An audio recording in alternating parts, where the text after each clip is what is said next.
Hello everybody.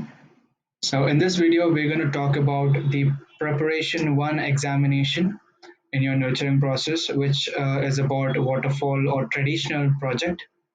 So in this you are given a project on agriculture product store, online agriculture product store. So your task is to first go through the project, whatever content that has been given, all the initial content you need to first go through. So how the project came into existence, what was the problem that the stakeholders are facing, and everything. Who are the stakeholders? Who initiated the project? Who is the client company, and what is your company?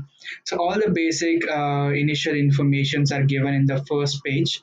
So you have to read through all this, and once you have gone through all this, your first question will come up, which is BPM. BPM means business process model.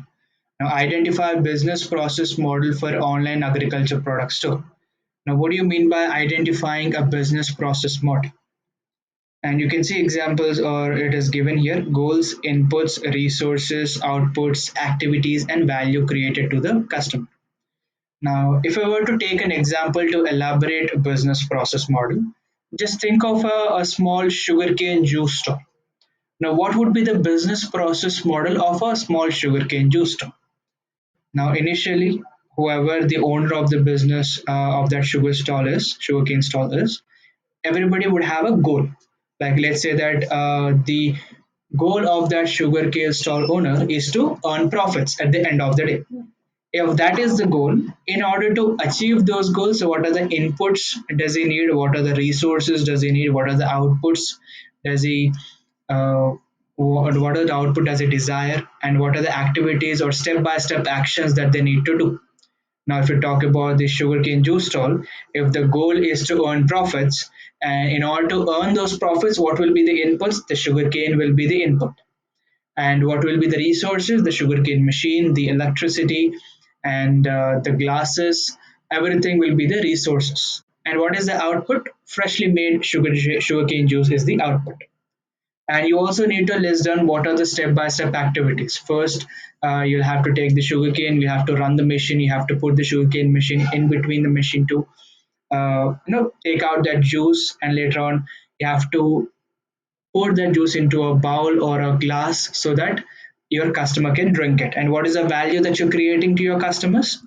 You're giving them the customer satisfaction. Now, mostly people come to the sugarcane juice stall either to enjoy the sugarcane juice because they like it, or else if they're being so thirsty, they want to drink it.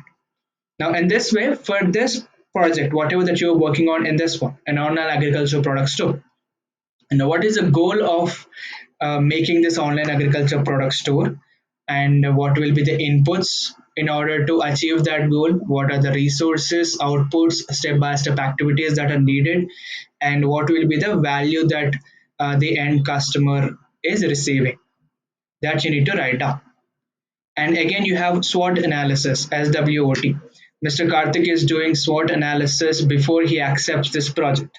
What aspect he should consider as strength, weakness, opportunities, and threats. Now, SWOT analysis, I hope everybody has a basic understanding of what SWOT analysis is.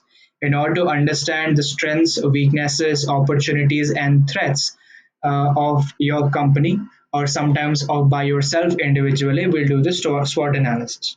Now, in here, before you accept this, not only this project, any kind of project in an IT sector, before you accept any project, you'll first have to do the SWOT analysis. You have to figure out what are your company's strength. So, do you have high number of skilled people, or do you have very high tech technology, or do you have more locations of your company?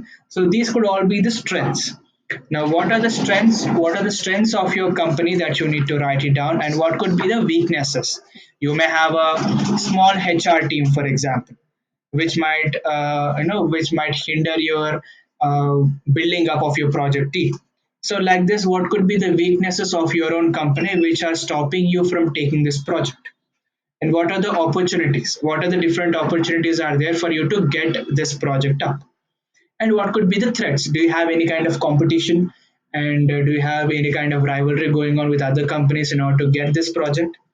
So you need to write down this strength, weakness, opportunities, and threats of your own company to have a very better understanding of where do you really stand, and are you really able to take up this project and deliver in a given timeline or not.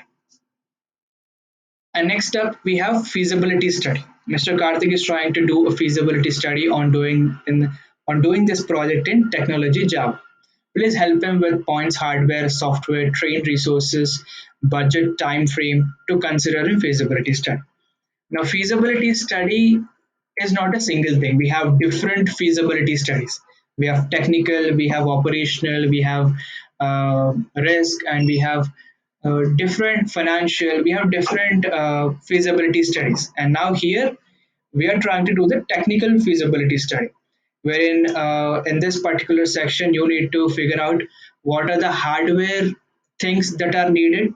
Now, for example, if you were to make a um, let's say a smartwatch. Now if smartwatch making a smartwatch is your project, then what are the hardwares that are required? The clock, the bearings inside the clock are the hardwares, and the wrap, the wristband is a hardware, and what are the different chips that are required to make a smartwatch? Those are softwares. And in order to make this watch, who are the trade? What kind of trained resources do you need?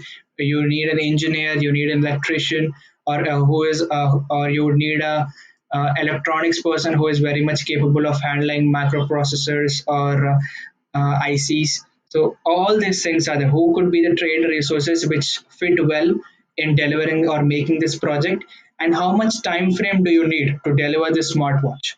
So you need to list down all of these things. What are the hardwares that you require? What are the softwares that you require? What are the trained resources that you require? And what is the budget that you have at the initial stages of your project? And what is the time frame that you have to deliver this project? Now you have to apply the same things for the current project also. For the online agriculture product store, what are the hardwares do you think are required? What are the softwares are required? What are the trained resources that you need to completely deliver this project, and what is your budget and what is your time frame? And fourth, we have gap analysis. Gap analysis means, if I were to take an example, let's go for a retail store. Okay, now if you want to buy something, you get all this into your bag and you go to the cashier section or a billing section.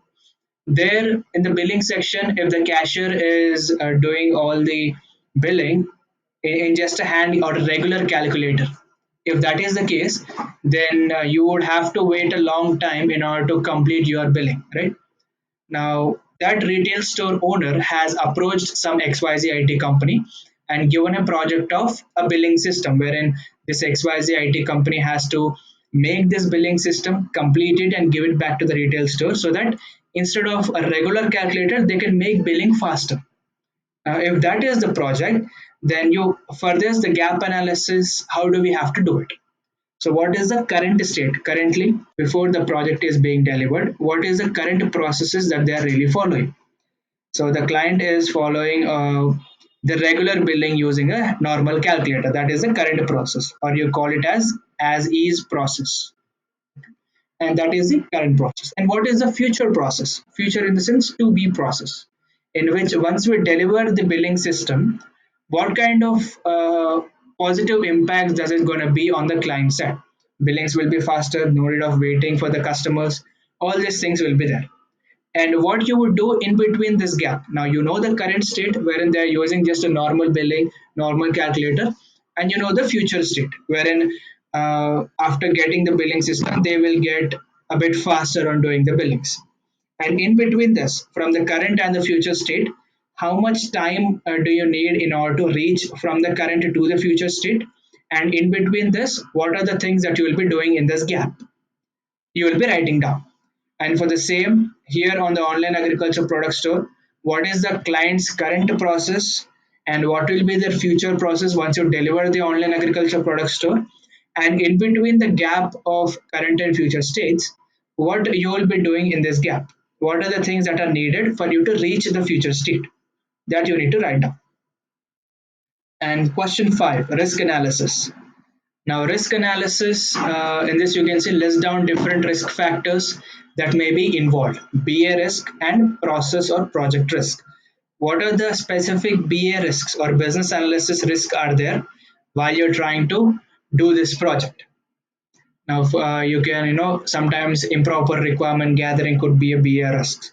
And similarly, what are the different risks that as a BA you will encounter while you're trying to do this project?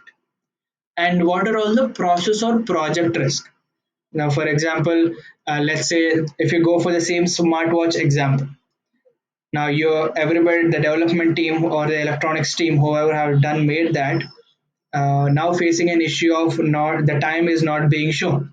Now that is a project risk wherein the project futures are not working correctly or regarding budget running out or the time running out. So all this will be coming under the project or process risk. So you have to list down what are the BA risks separately and what are the project risks separately according to the online agriculture product store here. And later on, we have stakeholder analysis, RACI metrics. Perform stakeholder analysis to find out the key stakeholders who can take decisions and who are the influencers. Now, if you are in any kind of project, we may have so many people from the client side. It is not that every time we only have one or two people to gather the requirements from.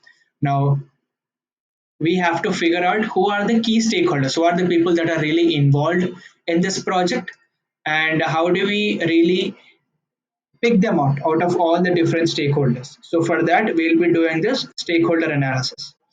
A stakeholder analysis, we'll be doing this RACI chart. RACI means responsible, accountable, consultant, and informed. So you need to draw the RACI chart, and on one side you will be writing all the different tasks that they are responsible for, and on the other side you will be writing different stakeholder names who will be responsible, accountable, consulted, and informed for each and every different task. And later on, business case document. So I help Mr. Karthik to prepare a business case document.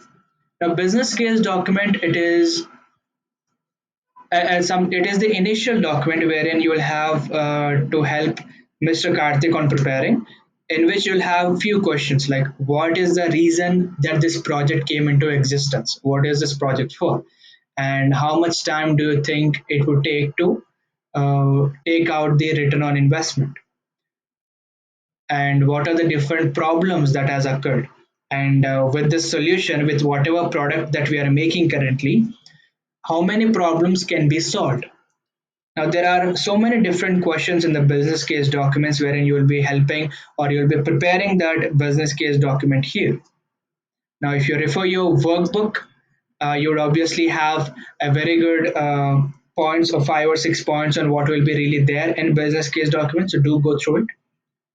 And for SDLC methodologies, you can see the committee of Mr. Henry, Pandu, and Duko and Mr. Karthik are having a discussion on project development approach.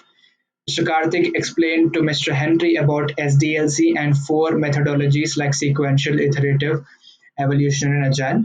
Please share your thoughts and clarity on methodologies. Now, what are these four different methodologies? I hope you already have a very much good awareness on.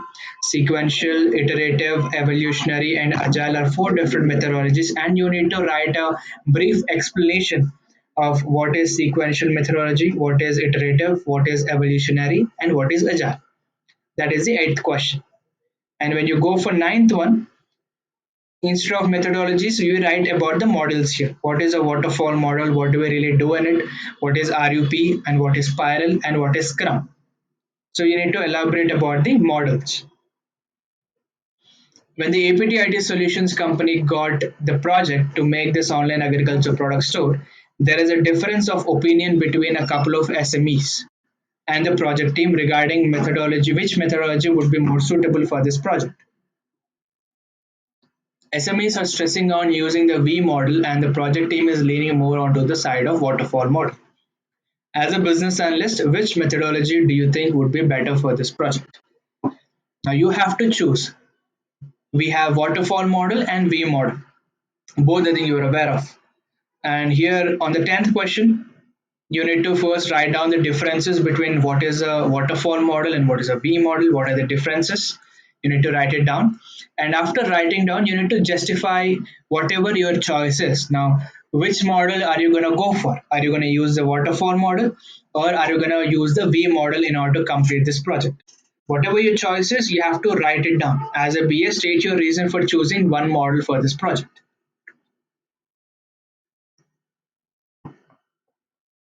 And once you're done justifying your choice, you'll go for the Gantt chart.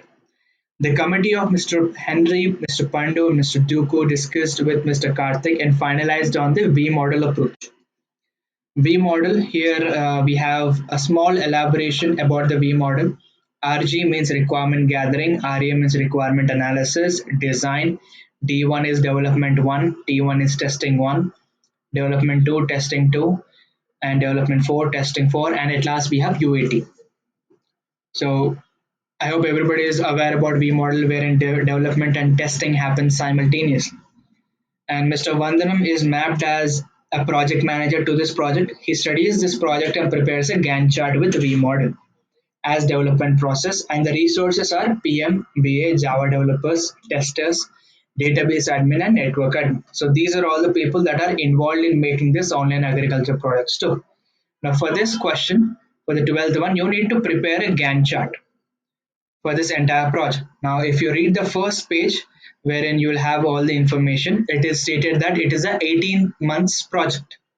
Now, for throughout this 18 months, how things will be, how are you going to segregate different work for different resources for this particular online agriculture store, you need to write it down.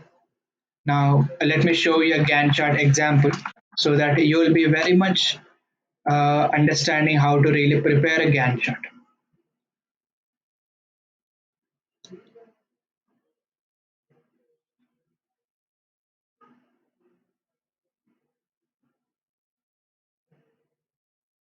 So you have one example here wherein you can see different lines are there from Jan 19 to March 19. There is one thing planning and researching. So like this you can divide, or else you can have different workflows for different actors or actors.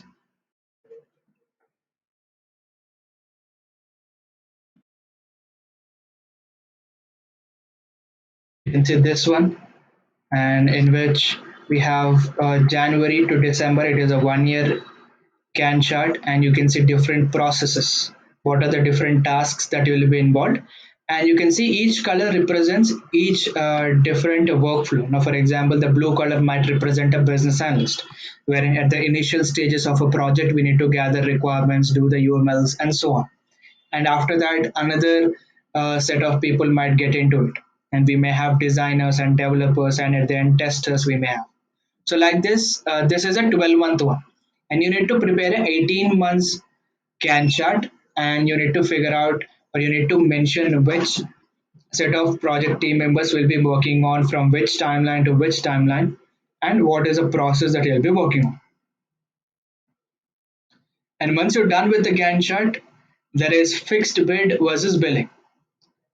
The committee of Mr. Henry and Mr. Pandu, Mr. Duke is now discussing about the funds and how to release the funds for the development. They were studying fixed bid model and billing model. Share your knowledge on fixed bid model and billing model. Now here you have to write down what is a fixed bid model and what is a billing model and how they both are different. You need to write it down. The committee frees the billing model and agreed to release funds against the timesheets submitted for every 2 weeks. Every alternative Friday,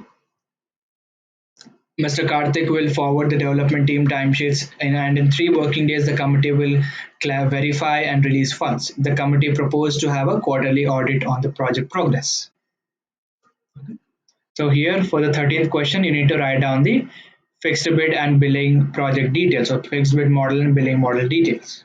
How fixed bid model works and how billing model works. And question 14 to question 20, we have timesheets. Please share sample timesheets of a BA in various SDLC stages. Requirement gathering, analysis, design, development 1, testing 1, development 2, 3, 4, and testing 2, 3, 4, and UAT, deployment and implementation. Now, at each and every stage, what is the work of a BA? Let's take a single day of work. Now, for example, in the requirement gathering stages, what will be the work of a BA? Now, first to do the SWOT analysis, and later on we will be doing the BA approach strategy, and after that we'll be doing the stakeholder analysis, and we'll be doing the requirement gathering using the elicitation techniques. Now, and we'll be making relevant documents. So all these are the work of a BA in a requirement gathering section. Right. Now, in the requirement gathering section, what are the work of a BA and how we'll be portraying that in a timesheets?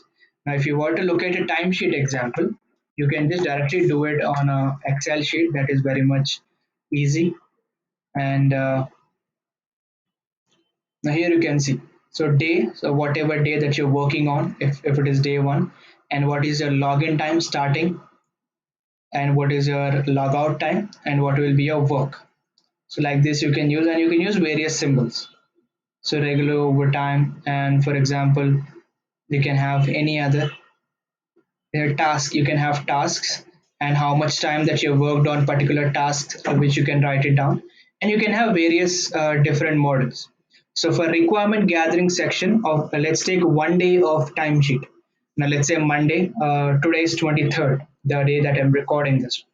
Now 23rd from the morning 9 o'clock, I have logged in as a BA, and now from 9:30 to 11:30 I've worked on BA approach strategy, and from 12 o'clock to 2 o'clock in the afternoon I worked on stakeholder analysis, and from 2 o'clock to evening 6 I worked on requirement gathering, and I've logged out at 6. So you can just make this sample timesheets for the requirement gathering.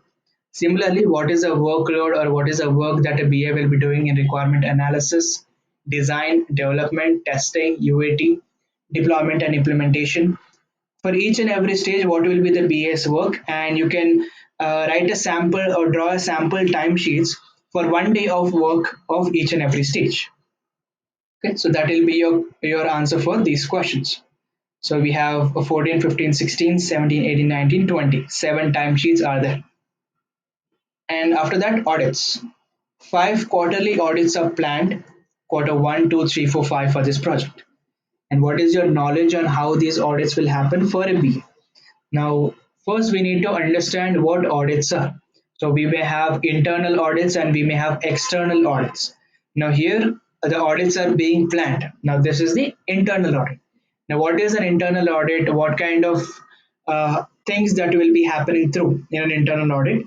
And for a BA, now especially if you're working in a project, and for a BA, what are the things that the auditors will go through? Is it the documents? Is it the mailing formats? And is it the timesheets? So what are the different things are there which the auditors will check for a B? So you need to first understand what are the audits and what are the internal audits are, and especially for BA, what are the things that the auditors will go through to keep track of how BA really works. And question 22, we have BA approach strategy. Before the project is going to kickstart, the committee asked Mr. Karthik to submit BA approach strategy. Write BA approach strategy.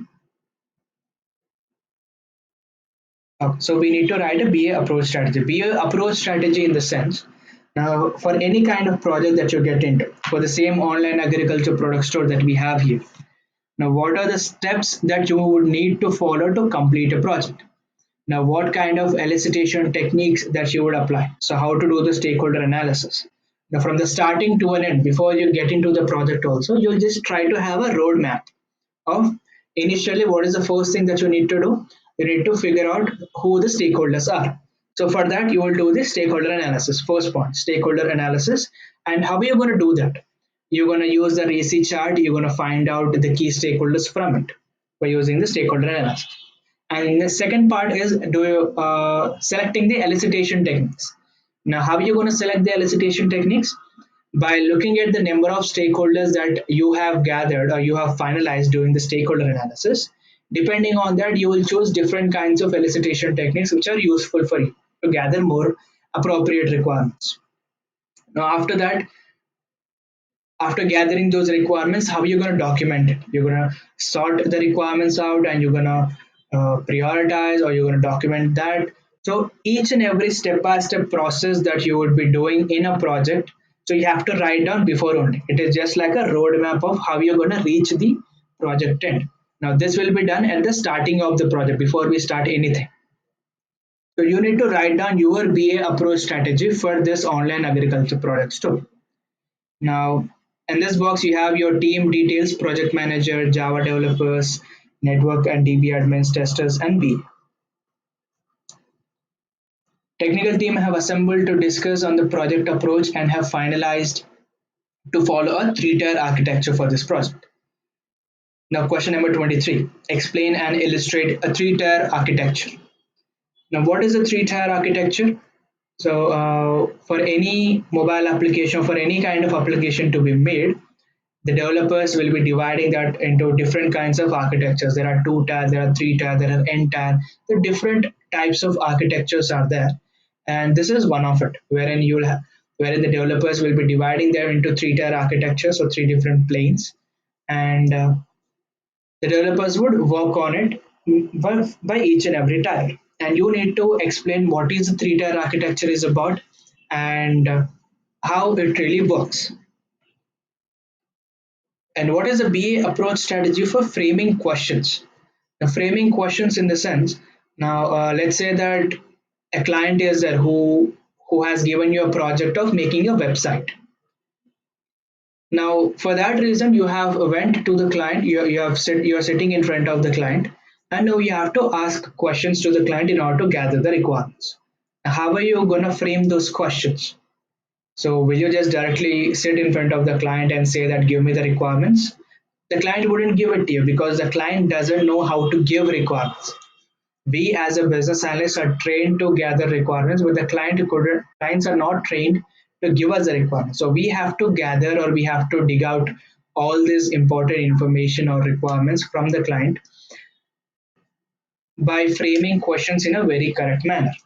So before you start asking or framing any kind of questions, you need to have all these things in your mind.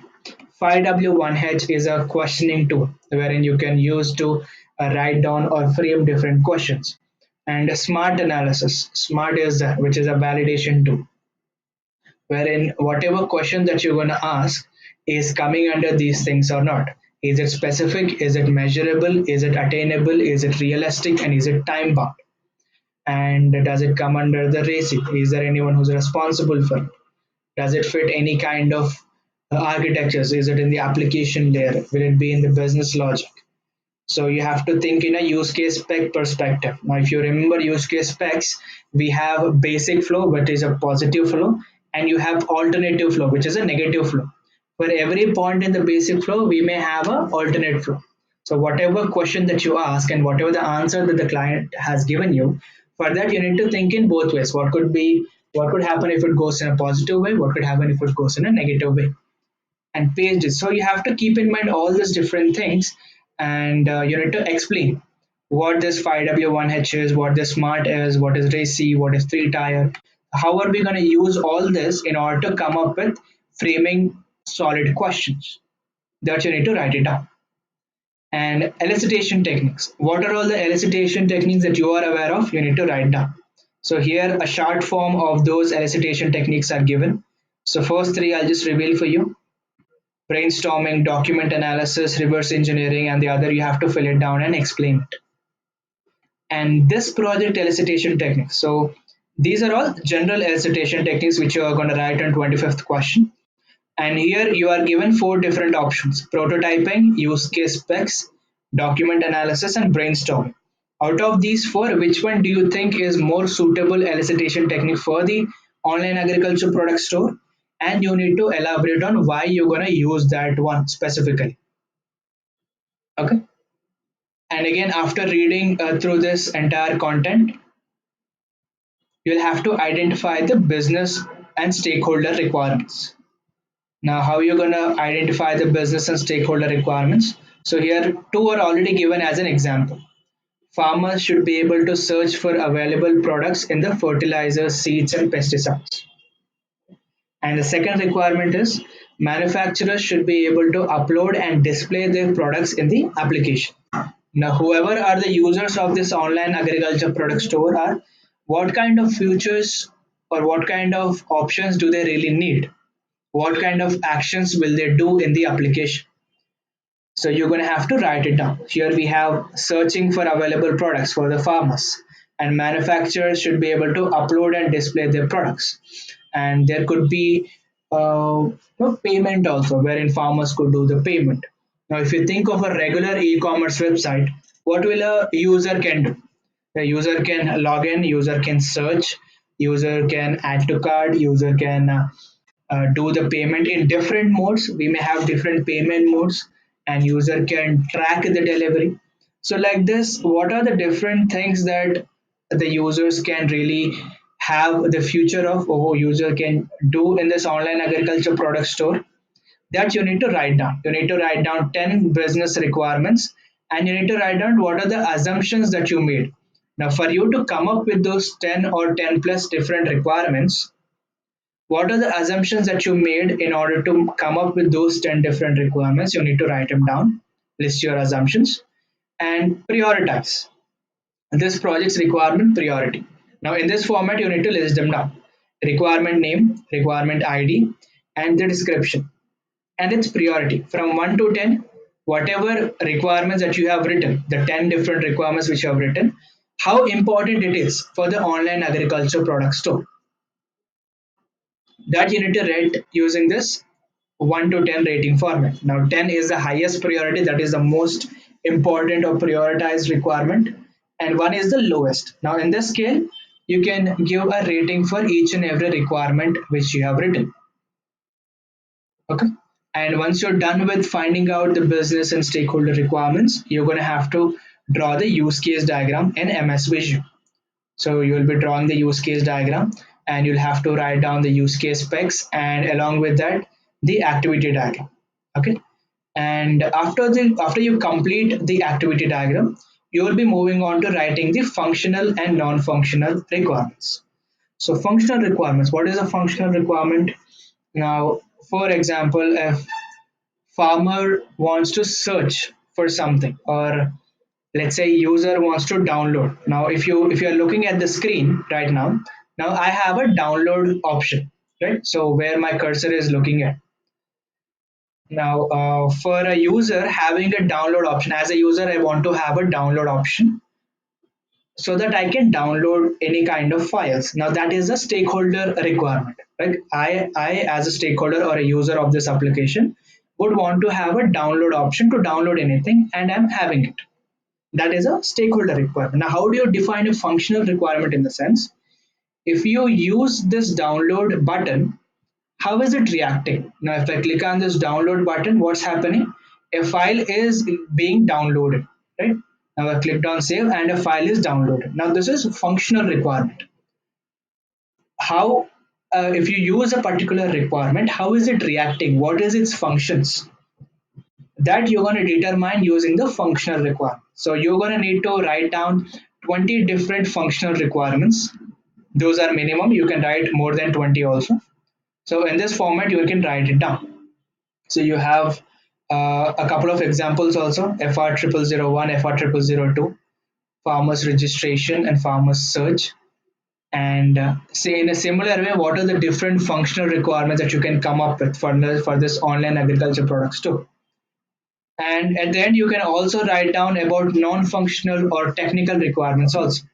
So non-functional or technical requirements include the speed of the system or speed of the product, how fast it is reacting if you're using it, and how much secure the data inside it is, and how much storage it has. All these different non-technical requirements also you can write it down, but mostly make sure that you complete writing down the functional requirements.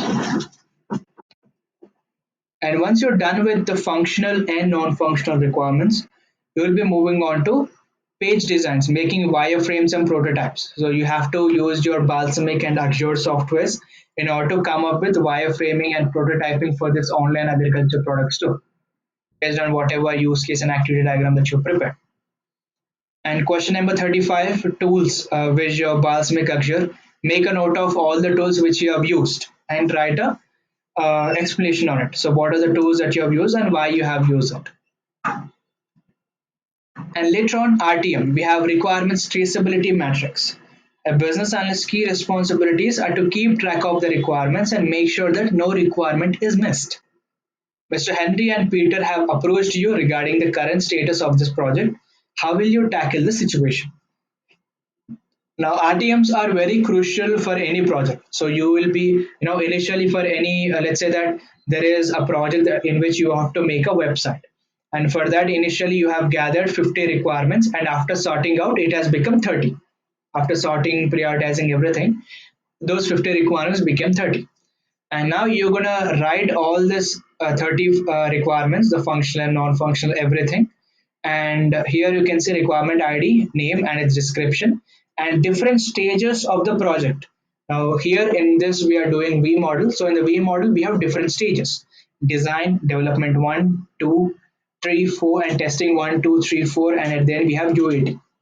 So as a BA, we are responsible for keeping track of all the requirements that we have initially gathered.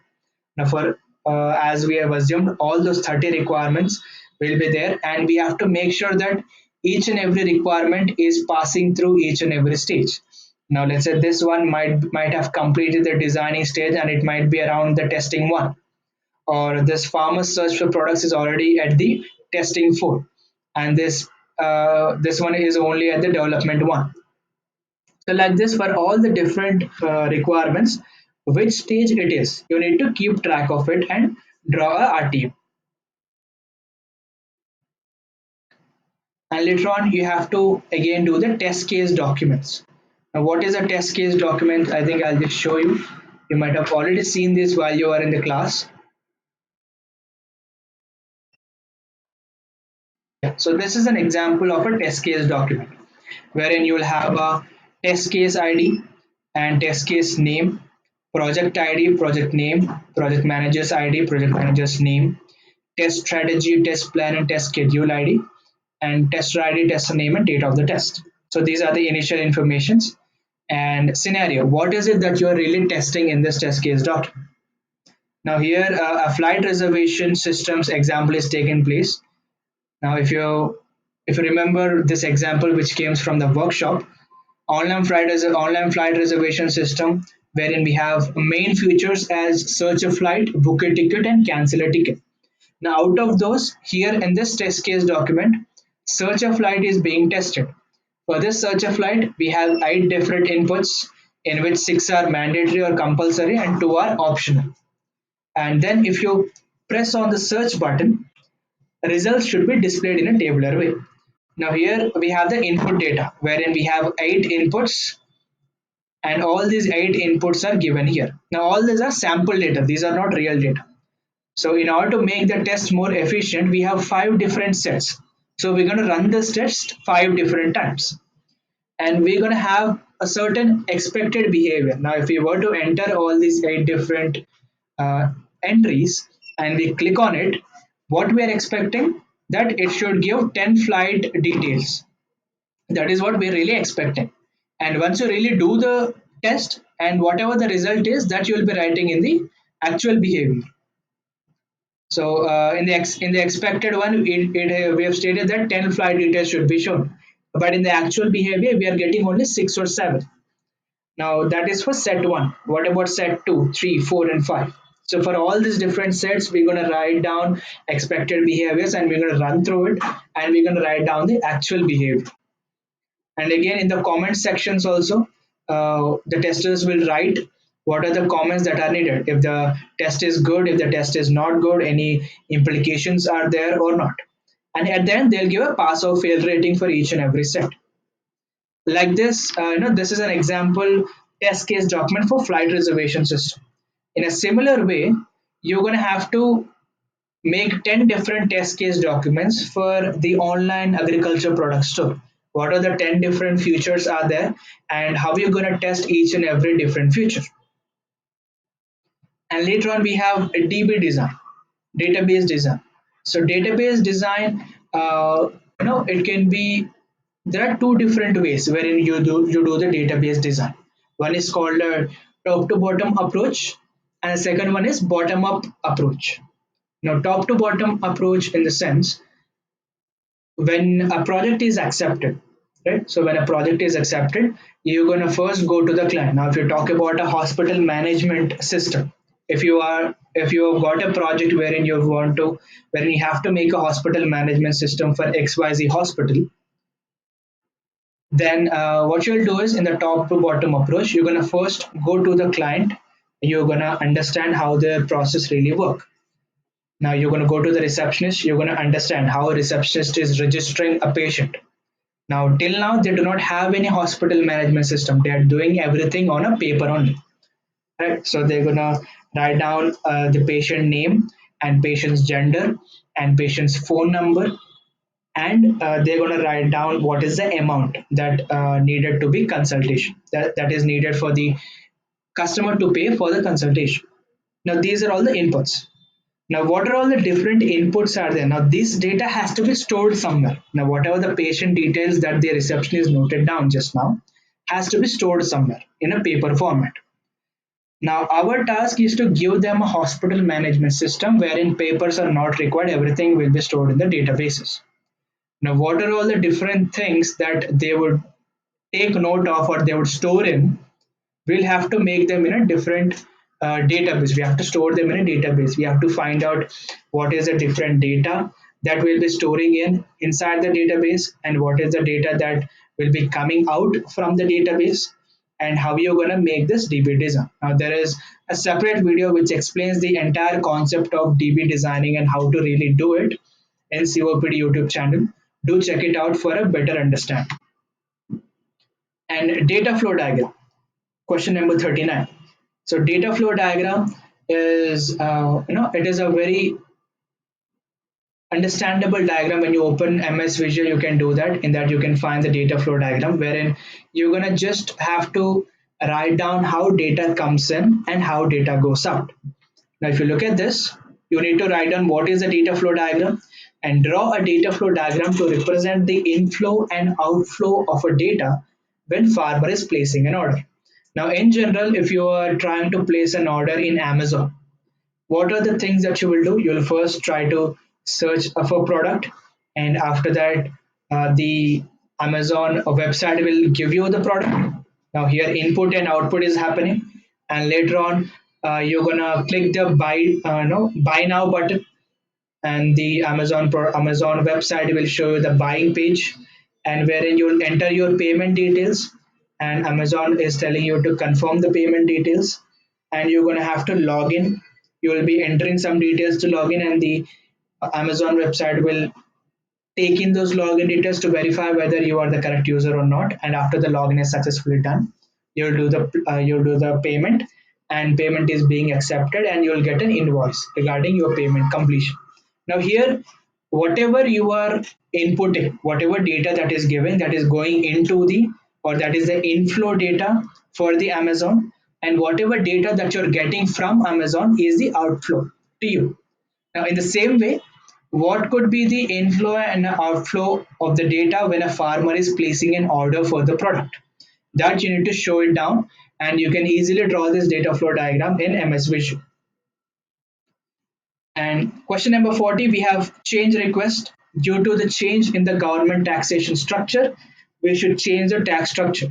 How do you handle change request in a project?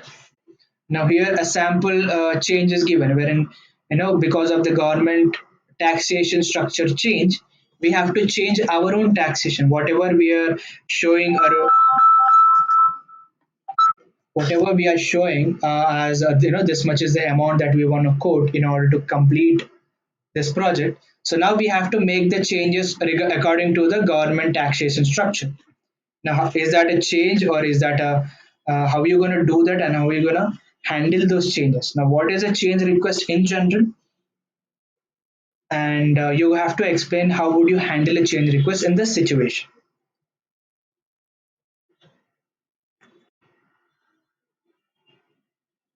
And next, change request versus enhancement. Now, here a small case study is given, right?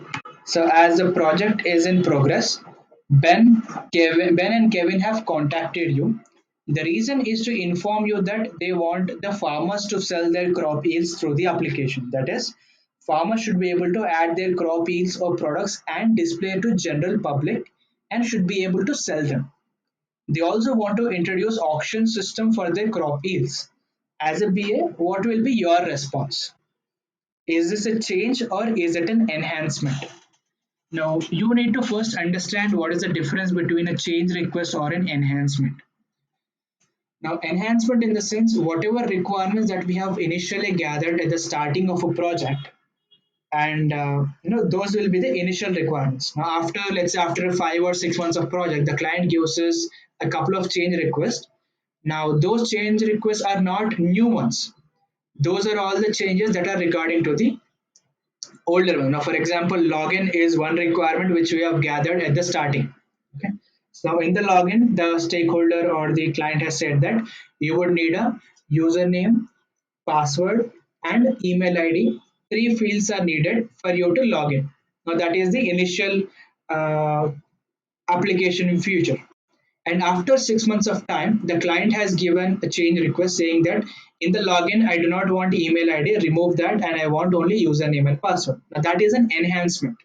Whatever changes that the client would want to do, they do for the existing requirements or the requirements which you are currently working on, those are the enhancements. Now change requests are entirely new requirements. Those we call as change requests. Now you need to first identify whatever that we have talked about in this paragraph. Is it a change request or is it an enhancement? You need to figure out and you need to write down whether it is a change request or an enhancement. And for this situation, no matter if it is a change request or an enhancement, what will be your response for this? And come up with estimations. How many man hours are required? So on page 2 or 3, we have the total team: project manager, BA, network admin, DB admin, everybody we have seen, and how many man hours are required individually for each and every uh, project associate or each and every project team member. How many man hours do they really have to put in order to complete this project? So that you have to come up with the estimations. And at last, we have UAT, or the 43rd question. Project has finally completed all the stages, that is design, development, testing, etc. Now it is the role of a BA or a business analyst to contact the client for testing of the final product and have to successfully complete it. How you're going to handle the situation, and once it is done, what will be the process to close the project? Now here you have to explain the UAT process, user acceptance test process. Now once you have completed the project, what you're going to do? You have to first inform the client about the UAT. And once the client has scheduled a particular time, you'll have to take the product, you'll have to go to the client, and you have to explain how the UAT process really works here. What will you make the client to do? And the last question, project closure document. So what is a project closure document? You need to explain it, and you need to make sure a template is given here, and you need to attach a project closure document for this online agriculture product store. Now with this, your entire prep one exam will be completed.